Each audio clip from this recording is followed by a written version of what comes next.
Swayam Prabha. Digital India. Educated India.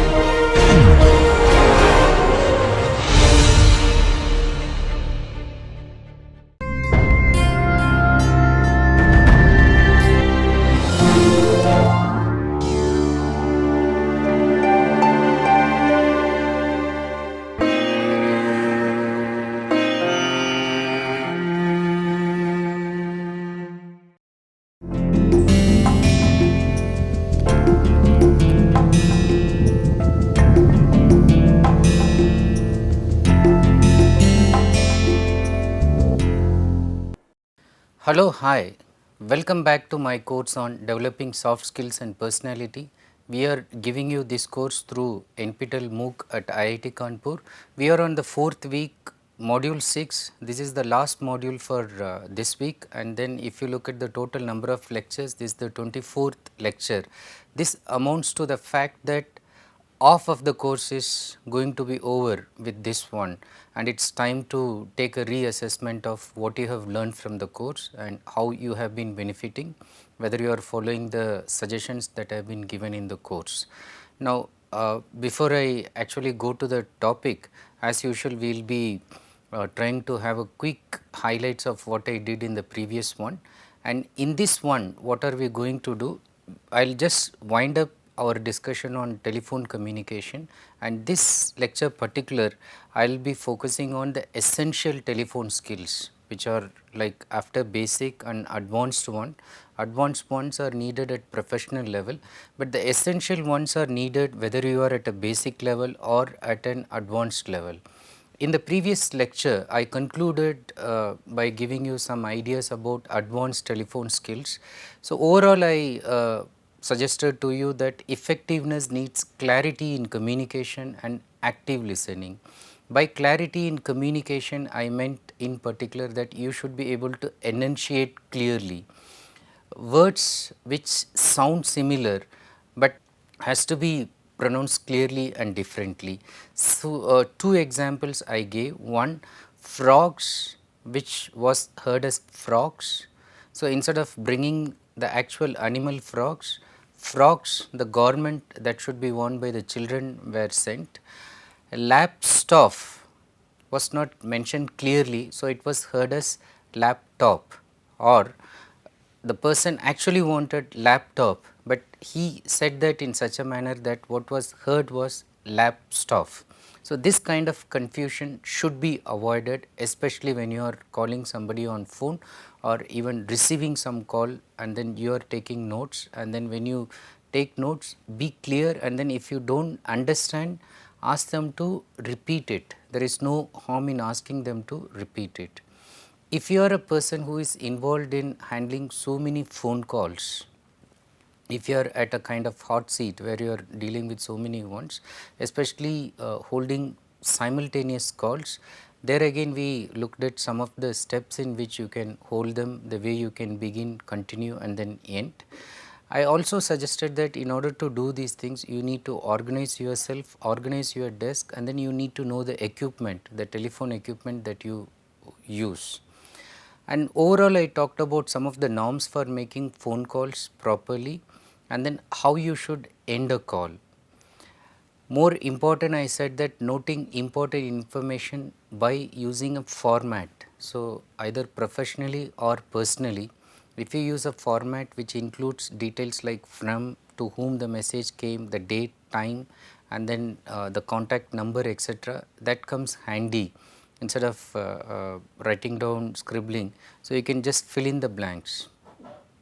But I also concluded by saying that we normally take it for granted that telephone calls are easy to handle, and then we can just talk without any preparation. But then when you reach a professional level, you understand that you need to face challenges such as delivering bad news. So, I concluded by giving some tips as how actually you can deliver bad news, but at the same time you should keep in mind that you should be able to earn the other person's respect even when you are delivering bad news. Now, having done that, let us look at some more challenges and then based on that, let us also identify some essential telephone skills which are needed for you. In terms of more challenges, I want to tell you that there could be difficult callers in any manner. They are angry, they are unhappy, they are frustrated, they are shouting at you, or they are just creating problems. Now, generally, when you handle difficult callers, keep these points in mind. Be diplomatic, be tactful. Okay, so like try to know their mind and then give facts, give necessary facts, appropriate facts, and then help to resolve their problems. Offer alternative solutions and say the most important words, please, please understand our position, please understand this, sorry for the mistake, thank you for your understanding. So, these three words or phrases are very much important when you are handling challenges. And let us look at the most important challenge that you are likely to face, that is people who are angry with you and how do you deal with anger. Okay. Now, most of the skills which you used when you were resolving a conflict are the ones which you need right now when you want to deal someone with anger. But in terms of telephone call, so let's know certain things more relevant and then more specific in terms of making somebody cool when you are talking to the person on a phone. Look at these points. Be cool and calm throughout. Even if the other person is raising the voice or getting completely distressed, you remain cool. Keep your cool and be calm throughout. Use comforting silence. So, this I mentioned to you in active listening. Use comforting silence, the silence that comforts the other person and makes the other person to open up. Make use of understanding pauses. So, the person is talking to you and then you are also responding to that, and then sometimes you just leave a pause, okay, so that again the person comes back, okay, or you leave something for the person to grasp, reflect on. So, give some time to the person to come back, to collect herself. Offer help in whatever manner possible. Whatever way you can help the person, you just try to offer help. Even if you are provoked, even if the other person is raising his or her voice, never raise your voice. So, keep your cool, never raise your voice. Apologize for any inconvenience caused. So, whatever the other person is shouting at and getting angry, apologize for any inconvenience caused. And then often the person is calling you and shouting at you on behalf of your company, on behalf of your family, on behalf of any responsibility that you have taken, without even knowing what is the problem that the person is facing. So, you help the person identify the problem, you identify the problem for the person.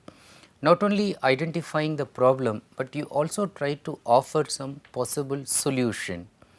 Along with the problem, you suggest that, sir, you could do this, ma'am, you can try this.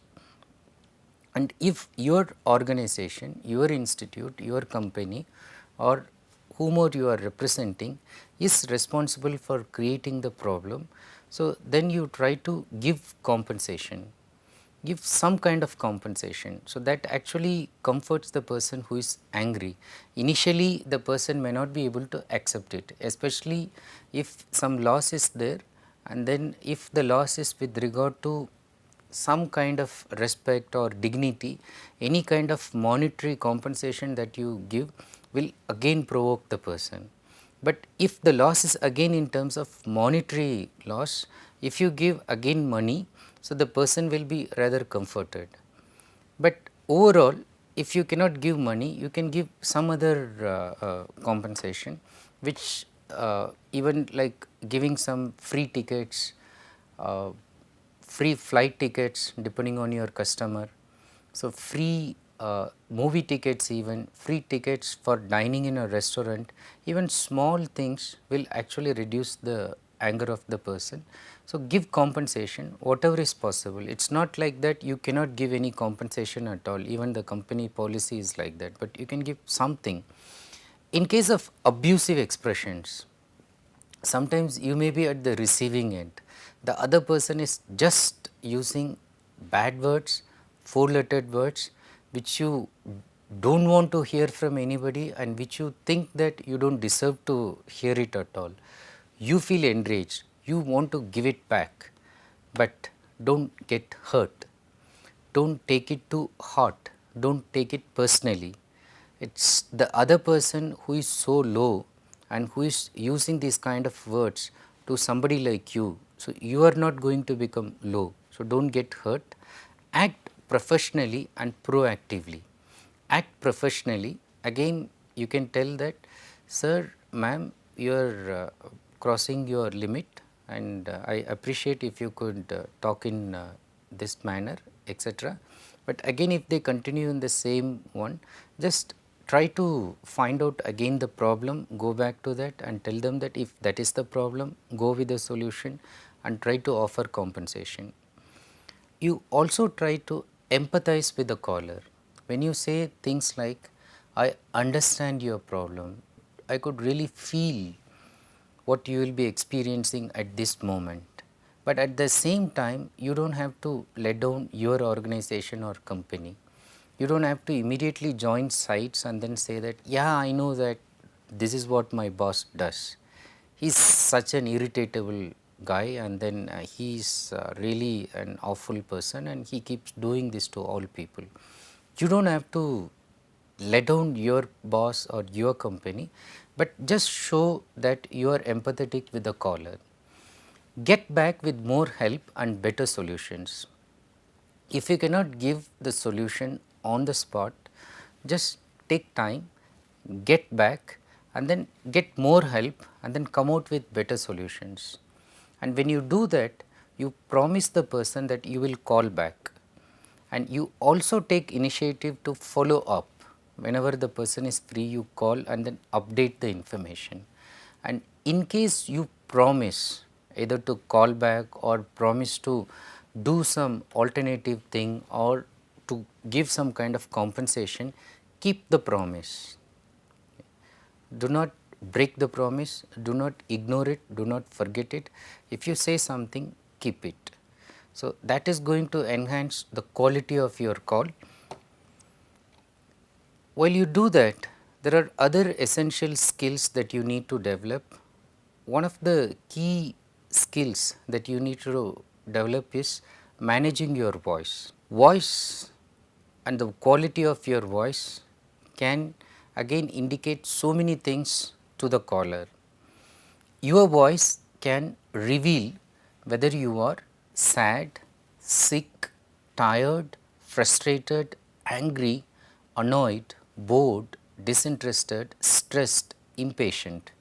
In fact, these are all negative qualities, and then if you are in this kind of situation, you are sad, sick, tired, frustrated, it is highly suggested that you should not attend to any call, you should avoid making a call, and if somebody can take the call on your behalf, it is better that you give it to the person, especially when you are stressed.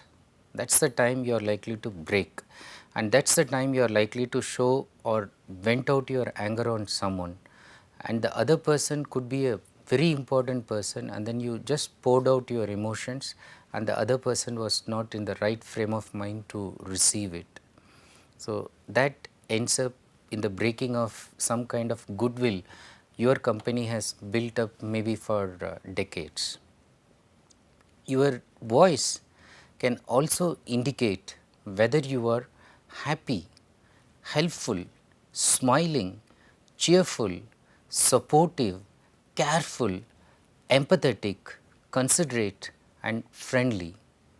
Now, if you have these qualities or these kinds of mindset before calling somebody on phone, that is going to help build up relationships that's going to bridge any gap in communication between organizations, and that is the right frame of mindset that you should have: happy, helpful, smiling, cheerful, supportive, careful, empathetic, considerate and friendly. Now, the other interesting factor about voice, many people don't know they have loud voices. Many people don't know that when they speak, they don't need loudspeakers. The other receiver don't have to put their call on speaker so that others can hear. Their voice is so loud that anybody can hear if they are in the hall. Okay. Now, if you are one among them, it is important that you need to reduce your voice in terms of the loudness that it causes. The louder it is, it is likely to cause annoyance to the other person, it is likely to cause stress, it is just like a noise pollution, it is likely to trouble the mind of the other person. The softer it is, the calmer the other person will be, and then the other person is generally in a comfort level to negotiate with you. But on the other hand, many people are unaware that their voices are feeble, their voices are too weak to be heard. They need to speak aloud, they need to practice. Now, in both cases, whether you are too loud or whether you are too weak, how will you manage your voice? It is only by practice. You will gain confidence on practice. How do you do that? Record your voice and listen to it. Either you record it on a tape recorder or on nowadays you have recording facility even on your mobile phone, you record it. Record your voice alone without your picture, record it with video also, and then check how is your voice quality. Make yourself comfortable with your voice before you start talking to someone. Feel whether your voice is audible enough, or is it too loud, or is it too low. So, decide how you can manage your voice. Okay, record it again and again, practice. Some of the key words you need to practice is the way you say sorry, genuinely sorry. Okay. Some people say sorry, but then it does not come from their heart. Okay. It amounts to a lip service. So, try to say sorry so that the other person feels it. Thank you, when you say that, say it with gratitude. And same thing like whenever you welcome a person or whenever a person says thank you, so you say you are welcome. Okay. So, that again with a kind of warmth. Now, practice this with warmth, and then if somebody is telling you a very bad news and then your sorry has to be very empathetic. So, it should show the other person that you are showing concern. So, you try to see how you can manage your voice in terms of using these common words, particularly the polite ones, in making a call. There are other essential skills which you need to know along with this. As I have been telling in the active listening part, you need to be an active listener, and I am emphasizing this again and again, but then it is the most important thing. In fact, telephone skill is part of active listening skill. It is not more about speaking, it is all about listening. So, show your involvement by listening sounds. So, make use of listening sounds, because the other person is actually not looking at you and he cannot see whether you are nodding your head or whether you are shaking your head. How are you talking to the other person? The other one cannot realize that. So, in order to substitute nods, you can use sounds like or you can say okay, or you can say I see. Now, sometimes when I make a call to a person, I feel that either the phone has gone dead or the other person is just left the phone and gone somewhere, and then I have to repeatedly ask the other person, hey, are you there? Are you listening? Hello? So, then they say, yeah, I am there, I am listening. Okay. Now, this is a very bad thing on the part of the listener. The other person has to give you clues that the person is very much participating, involved in the communication process which is taking place on the telephone. The other thing which I told you differently in different manner in various contexts, but overall remember that you should be cheerful. Feel good when you are making a call, sound good, and when you feel good and when you sound good, you will make the receiver also feel good. When the receiver places the phone receiver, that is the person who has made a call, when he or she keeps the phone after making the call, should keep it with a good feeling that he or she talked to you. It's important that you give them that good feeling. Maybe they started with a very bad mood, maybe they had a problem when they called you, maybe they were angry, but then at the end of it they feel good, they feel comforted when they leave the receiver on the phone. Know your caller. So, when somebody is calling you or when you are going to make a call, do some homework if you have the chance, but if somebody is calling, even when the call is happening, try to figure out details of your caller such as the age, because depending on the age you can guess whether the person is senior or a higher officer, identify the designation, identify the mood of the person, health condition. Accordingly you can rise the level of respectfulness that you need to show to the other person. And if the person has a designation like doctor, professor, sir, okay, and whether it is Miss or Mrs. So, you need to use these titles to address the caller, so that the person feels recognized, and it is one of the things that any caller wants, to be recognized.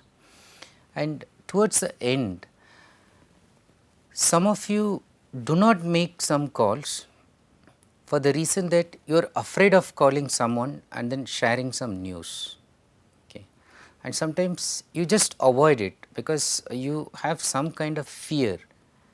Now, as it has been told before, a little amount of fear is necessary to activate that fight or flight response and then energize you, and it will also make you stay focused. Now, only when you use that energy that comes out of your initial fear, when you decide to confront, talk to that difficult person, talk to that unpleasant person, talk to that angry customer, and fear is there, but then you decide, okay, you will talk this manner, use the tips that have been given to you, and when you do that, you will gain confidence by repeating what you fear. Repeatedly when you talk to the person who is angry, and then you will master, and then people will come forward to have you as the person who can talk to anybody who is angry and then resolve any conflicts which are involved, and then make the other person feel comforted and happy at the end of your talk. So, try to develop these skills. Do not be afraid of making calls when you think that it is embarrassing, when it is unpleasant, or when you are afraid of some person because of the intimidating personality, because of the fact that he is a higher authority, or because of the fact that she may not talk to you. So, or these kind of complexes, but try to replace that fear with confidence, and confidence comes only by practice. Be polite, overall be polite, and then when you are polite, apart from saying please, thank you and all that, know the difference between some of the polite expressions, particularly these two, like may I and can I. May I talk to you? May I speak to you for a moment? Can I talk to you? So, you can see the difference. May I is actually functionally both are kind of requests, but may I is real polite, much more polite. Can I is something that like a senior can ask a junior. Okay. It is all the time safe. How may I help you? Okay. Then can I help you? Okay. So, even if you look at these words, you can see the tonal differences that will come when you use may I and can I. can I is like possibility. Can you do this? Okay. May I is okay possible, but still I am giving you a chance. So, try to use may I, understand the difference, and similarly when you use will you do this for me, can you do this for me, again choose will you most of the times, and in will you add please. Will you please do this for me?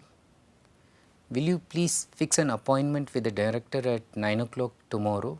So, that will you please makes it polite. Use also in terms of polite markers, could you, would you. Now, could you is still milder than can you, okay, and would you is still milder in terms of politeness than could you. So, to tone down could you can again add, could you please do this for me, would you please mind doing this for me, and then as I said add always these polite markers, please, sorry, thank you, welcome. In fact, when you record the voice, you try to say this in different manner and then record it and see how it sounds. When you say sorry, do you really feel that you are saying sorry? Okay. And last but not the least, avoid jargons. So, jargons are words which are known only to very small groups of people, like journalists, they use their own jargons, computer science people, they use their own jargons, doctors use their own special words. Now, even if you are talking to a small group, avoid using that. Also avoid using technical words which is difficult for the other person to comprehend. Difficult words do not use, try to use simple words, try to be as natural and spontaneous as possible, do not talk in an affected tone, do not talk in an artificial manner, just be natural. And even in formal ones, you can be natural, which sounds little bit informal, but still instead of giving you the image that you are uppish, so it is rather better to show that you are slightly appearing to be informal, spontaneous, natural, cool, so that the other person feels friendly and comforted talking to you. Anticipate problems. Not all phone calls are going to end pleasantly for you. Although you will try to make it best for the other person can actually spoil your entire day, entire mood for that day. Some persons can completely spoil your week. Some persons can talk to you in such a manner you can be completely stressed out. A call from a credit card vendor, and then you know sometimes you have not paid long time due, and then calls coming and then just abusing you, and then you have nothing to tell at that moment. So, these kind of calls can actually just get into your nerves and then it can break you. On the other hand, there will be situations where you start politely, you never know how it is going, but try to anticipate problems. Problems not only by the nature of the other person, but you can even give contingency to technical snacks.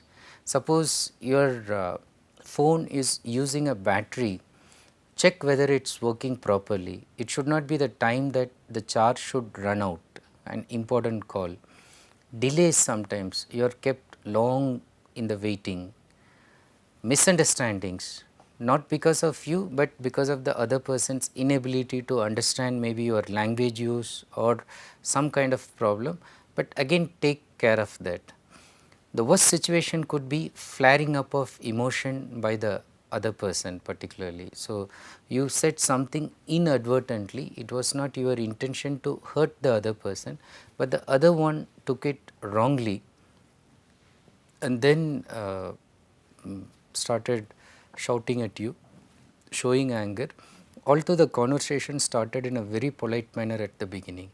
So, anticipate problems, especially in professional calls, and be prepared for that. As it is said, so to be forewarned is to be forearmed. So, if you know that this person will definitely ask for something, create a problem. So, keep those data on your table when you make the phone call.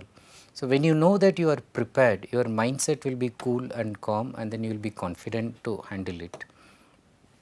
Last 2 points just before I conclude. Remember, each call is an opportunity to enhance your personality and of course to develop your soft skills and the image of your organization or the image of the people whom you are representing. You make a bad call, it is actually reflecting on your organization or the people whom you are representing. So, they will not say only bad about you, but they will think that the institution, the organization that has hired you is also really bad. But on the other hand, remember that it is an opportunity to enhance your personality and the image by building a good relationship with the other person who has made a call. Make a good call, leave that good feeling at the end of it, build up a good relationship. So, that again will enhance the image of your organization and you, and it will help you to develop the personality. The other thing that you should remember overall when I am going to conclude this complete module on telephone skills, and then almost 3 modules I have spent on this. The last but not the least, and I would say the most important also, you should be the person anybody wants to talk to. Remember, I started this with a kind of self awareness questions, self reflective questions, where I asked you, whom would you like to talk to, and who is that person whom you are avoiding to talk to. So, you should be the person anybody wants to talk to, not the one everybody wants to avoid. People should not feel like avoiding you when they see your call on the caller ID. So, they tell the children that tell this person that I am away, I am not at home. So, I am somewhere, I am on the way, I am in office. Do not give my mobile number to this person. Okay. Do not become that person and think about situations, why people are avoiding you, what made them avoid you. Is it your long unmindful talk? Is it the fact that you are so boring and then intruding into others' time and then without showing any consideration, without being empathetic? Are you so arrogant and selfish when you make the call? You demand that the other person always be at your beck and call. Now, ask these things, why people are avoiding. If at all somebody is avoiding, try to change the situation, follow the tips and slowly develop yourself as the person anybody wants to talk to, not necessarily on phone or also in person. Having said this, is there a limitation of this telephone as an invention? Look at this famous quote from the musical genius A.R. Rahman. When somebody interviewed him, so he said that the time that he uses for music, he said, for me there is no day or night for music. I often work through the night without phone calls disturbing me. Okay. So, whether you are a good person or bad person, whether your voice, everything is good, there are people like A.R. Rahman who do not want phone calls at all to disturb their creative talent. Now, can phone calls be such nuisance? Can it really affect somebody's creative flow? Think about this. This is the theme in which I am going to start the next set of modules, how technology, which is supposed to actually give all benefits, is actually causing lot of harm not only to the environment, but also to our personality, and how it is actually affecting, in the name of enhancing our soft skills, actually it is trying to hamper the growth of our personality and development of soft skills. So, with this note, let me conclude this. It is about the entire course you have been with me. So, I thank you for that. The remaining off is as exciting as this one. I hope you stay with us, and thank you for watching this video. Have a very nice day.